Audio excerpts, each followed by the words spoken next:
Hello friends, मेरा नाम विशाल गुप्ता है। आज मैं आपको बताऊंगा हिंदी व्याकरण का एक नया सीरीज शुरू कर रहा हूं, वर्ण विचार, जिसमें भाषा जो हिंदी से जुड़े, व्याकरण से जुड़े सब कुछ बताऊंगा। स्वर, व्यंजन, अनुस्वार, विसर्ग, द्विगुण व्यंजन, संयुक्त व्यंजन और अल्प प्राण, महाप्राण, अघोष, घोष, जितने भी एग्जाम से रिलेटेड वर्ण में अक्षरों में जो भी पूछे जाते हैं सब कुछ मैं आज बताऊँगा। तो वीडियो को पूरा देखिएगा। चलिए शुरू करते हैं।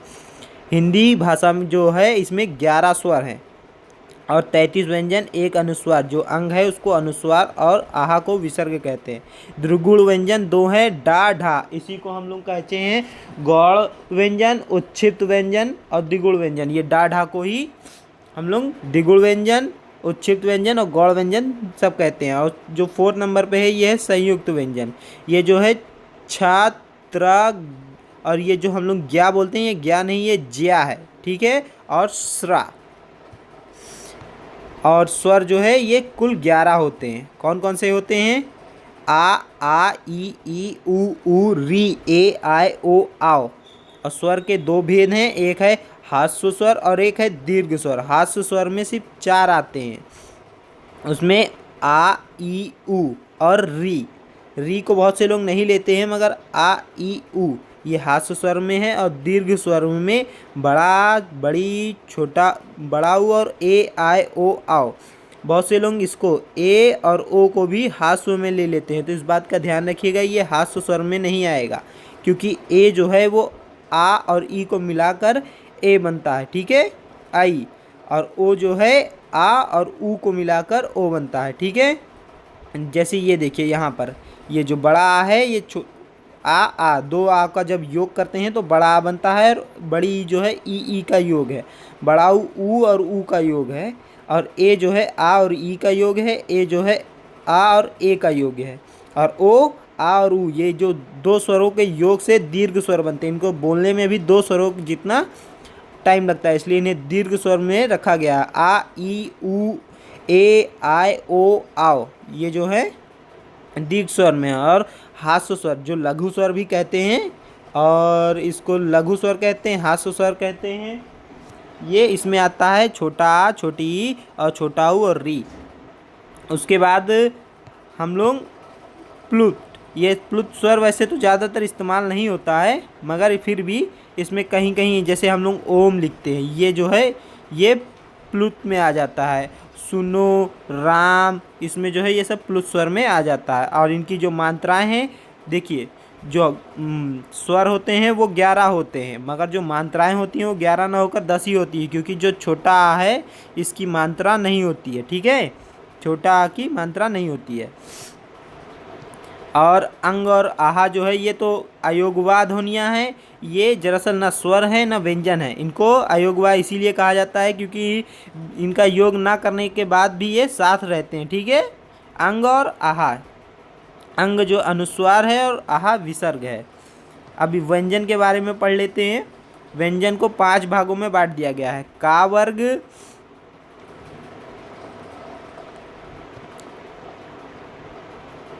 का वर्ग, का वर्ग में का, खा, गा, घा, अंगा, ये जो है कंठ से बोले जाते हैं। कंठ मतलब गला। अभी इसके बारे में पूरा मैं पिक्चर दिखाऊंगा। चा वर्ग, चा वर्ग में चा, छा, जा, झा, तालु यानी कि जीभ के ऊपर के हिस्से से इसे बोला जाता है। और टा वर्ग, टा वर्ग में टा, ठा, डा, ढा, ये मूर्धा मतलब कि दांत के बाद और तालू के बीच में जो इलाका है उसमें जीभ हल्का सा मुड़कर उसको टच करती है, तब वो मूर्धा में आता है।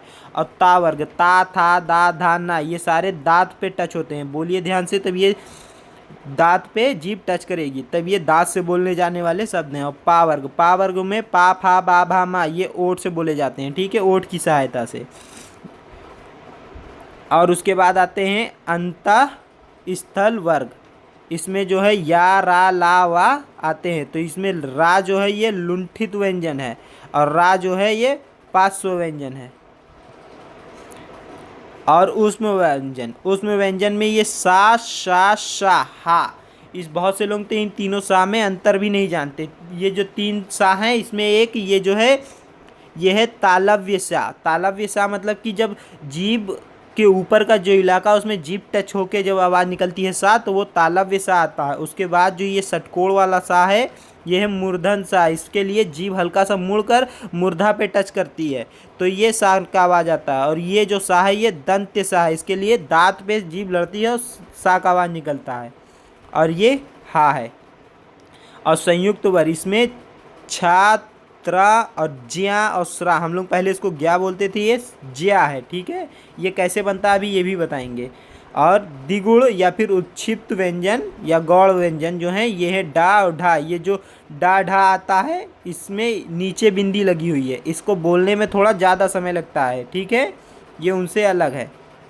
उसके बाद है संयुक्त व्यंजन। ये देखिए संयुक्त व्यंजन जो है वो कैसे बनते हैं। ये जो छा है ये का और ये सा, इनसे मिलकर बनता है तब छा बनता है। त्रा देखिए ता, ये जो नीचे हलंत लगा हुआ है इसका मतलब है कि इसके अंदर स्वर नहीं है। हलंत का मतलब इसमें स्वर रहित है। बाकी सब शब्द में जो होता है अगर ता लिखा है तो इसका मतलब इसके अंदर ता ये हलंत प्लस छोटा आ, तब ये होता है ता। और इसमें अगर हलंत लगा है तो इसका मतलब इसमें आ नहीं है, तब ये आधा ता इसको हम लोग कहते हैं। ठीक है, और ये ज्ञा देखिए, जो ज्ञा को हम लोग ज्या बता रहे थे, इसी तरीके से ये जा आधा जा हलंत वाला ज्या और यहाँ से मिलकर बना है, इसलिए ये ज्या है। और श्रा जो कि हम लोग श्री या श्रीमती, श्रम और परिश्रम में जो इस्तेमाल होता है, इसमें ये सलजम वाला सा और रा, इसका इस्तेमाल कर जब योग करते हैं तो श्रा बनता है। चलिए आपको पिक्चर की सहायता से दिखाते हैं। ये एक विकिपीडिया का से लिया गया है। इसमें देखिए आपको बिल्कुल क्लियर पता चलेगा।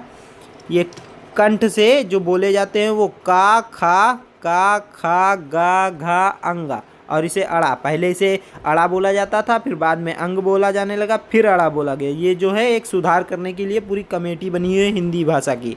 फिर है तालव्य। तालव से चा, छा, जा, झा, इया, ये सब तालव्य से स्वर निकलते हैं। तालव्य यानी कि जीभ के ऊपर के इलाके, मूर्धन यानी कि जीभ के आगे और दांत के बीच के इलाके में जब टच होकर आवाज़ निकलता है तो टा, ठा, डा, ढा, अड़ा। ध्यान से बोलिए तो इसमें आपको जीभ वहाँ लड़ती हुई पता चल जाएगी, आपको पता चल जाएगा मूर्धन कहाँ है। टा, ठा, डा, ढा, अड़ा आप बोलिए तो।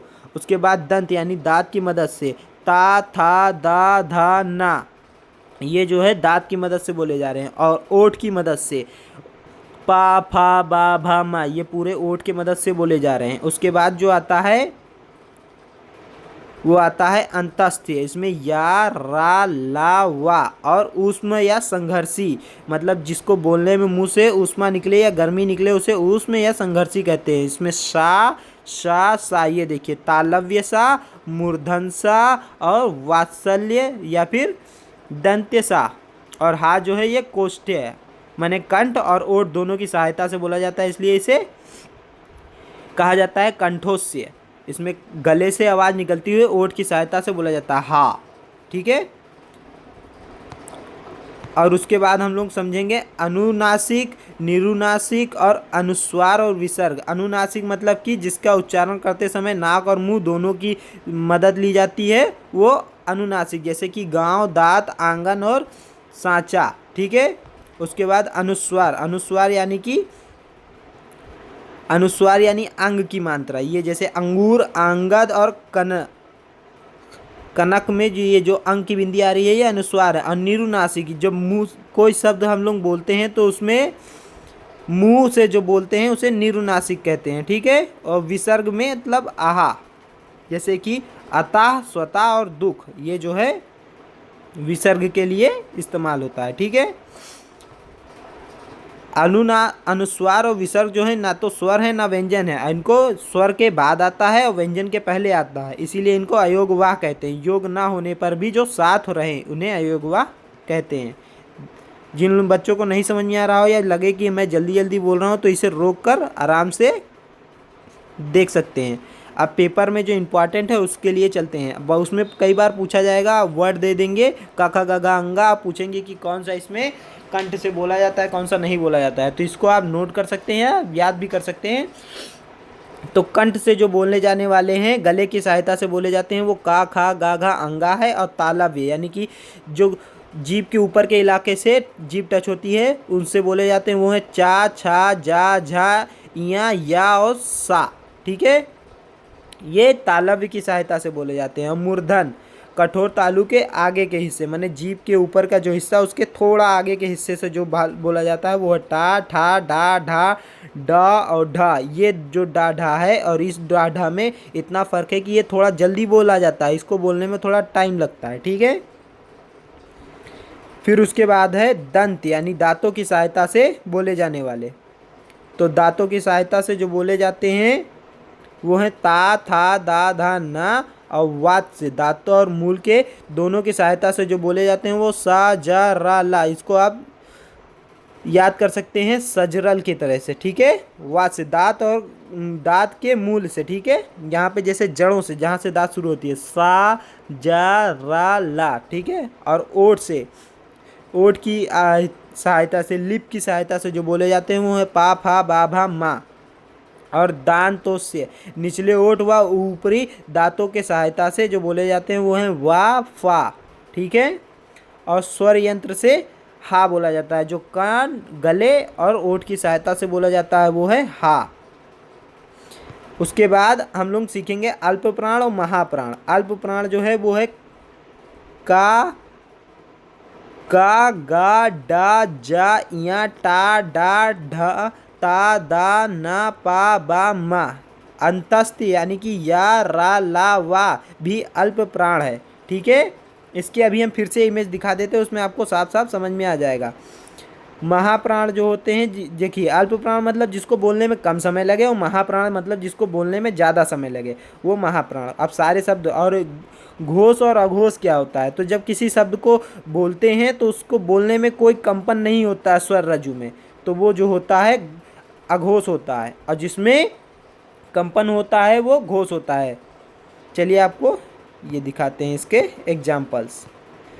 जैसे कि ये देखिए, का, खा, गा, का, खा, चा, छा, ता, था, टा, ठा, पा, फा। इसको जब बोलेंगे तो कंपन नहीं होता है, का, खा, गा, घा। और जो ये ग, घ, ज, झ, द, ध, ड़, ढ, बा, भा, ये जो है इनको जब बोल रहे हैं तो इसमें जैसे कि बर्तन नहीं गिरता है तो उसमें गिरने के बाद भी थोड़ी देर तक आवाज़ आया करता है, वैसे इसमें भी बोलने पे कंपन होता है, इसलिए इसको घोष कहते हैं। ठीक है, अब कुछ इंपॉर्टेंट चीज़ें जो कि लोगों को नहीं पता होती है, जैसे कि ये री, ली, और ये जितने भी हैं ये ज़्यादातर हिंदी में इस्तेमाल ही नहीं होते हैं, संस्कृत में इस्तेमाल होते हैं, या दूसरी भाषा में, मराठी और गुजराती, इन सब भाषाओं में जब ट्रांसलेट होता है तब इनका इस्तेमाल होता है, जिसमें ये आहा और जो है ये इस्तेमाल होता है ज़्यादातर। अंग भी ये अनुस्वार और विसर्ग है, मगर इनको गिना नहीं जाता है। ठीक है, इनको हम लोग कहते हैं अनुस्वार और विसर्ग। और इस आपको हम लोग मैप वो दिखा दें अल्प प्राण और महाप्राण का मैप। ये इसमें देख लीजिए ध्यान से,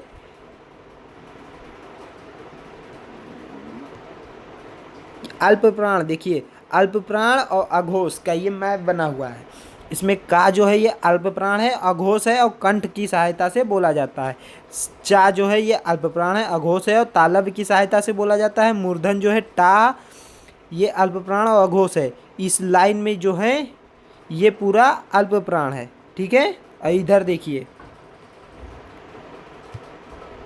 ये महाप्राण है और ये है अल्प प्राण। इसी मैप से आप इसको याद कर सकते हैं या समझ भी सकते हैं। इसमें पहला और तीसरा जो है ये अल्प प्राण है, दूसरा और जो चौथा है वो महाप्राण है, और पांचवा जो है ये नासिक यानी नाक की सहायता से बोला जाता है। और इसमें जो कि अंतस्य है, इसमें या जो है ये तालव्य की सहायता से, रा मूर्धन की सहायता से, ला दंत और वास्य की सहायता से, और वा और हा जो है गले और ओठ की सहायता से बोला जाता है। ठीक है, उसमें ये 3 प्रकार के सा हैं, और इसी से आप पता लगा सकते हैं कि कौन सा अल्प प्राण है, कौन सा महाप्राण है, और कौन सा घोष है, कौन सा अघोष है। अगर वीडियो आपको अच्छी लगी हो तो कृपया हमारे चैनल रियल एजुकेशन सेंटर को लाइक शेयर सब्सक्राइब अवश्य करें।